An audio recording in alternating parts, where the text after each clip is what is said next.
이번 총선 당선인 3명 가운데 1명은 선거법 위반 혐의로 검찰 수사를 받는 것으로 나타났습니다.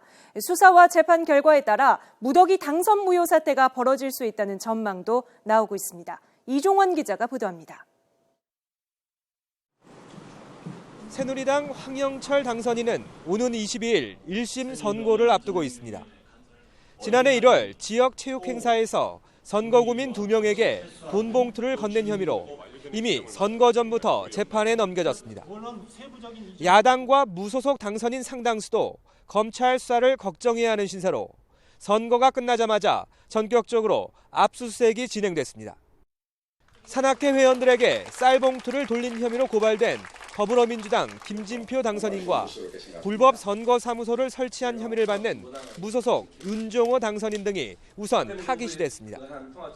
이들을 포함해 20대 총선 당선인 가운데 104명이 공직선거법 위반 혐의로 입건돼 현재 98명에 대한 수사가 진행 중입니다. 지난 19대 총선과 비교하면 30%가 더 늘어난 수치입니다.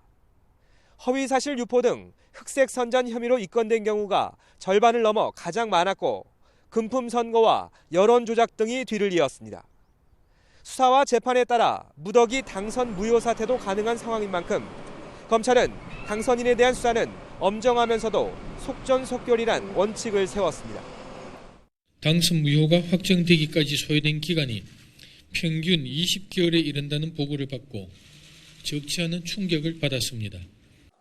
이를 위해 공소시효가 끝나는 오는 10월까지 특별 근무 체제에 들어가 부장검사가 직접 수사에 참여하고 필요할 경우 특수부 인력까지 투입할 방침입니다. 지난 19대 총선에선 입건된 당선인 79명 가운데 30명이 재판에 넘겨졌고 최종적으로 10명이 당선 무효용을 확정받아 의원직을 잃었습니다.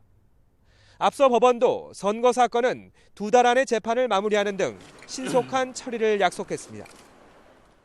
검찰은 수사가 끝난 이후에도 불법에 상응하는 형이 선고될 수 있도록 수사검사를 직접 공판에 참석시킨다는 방침도 세웠습니다.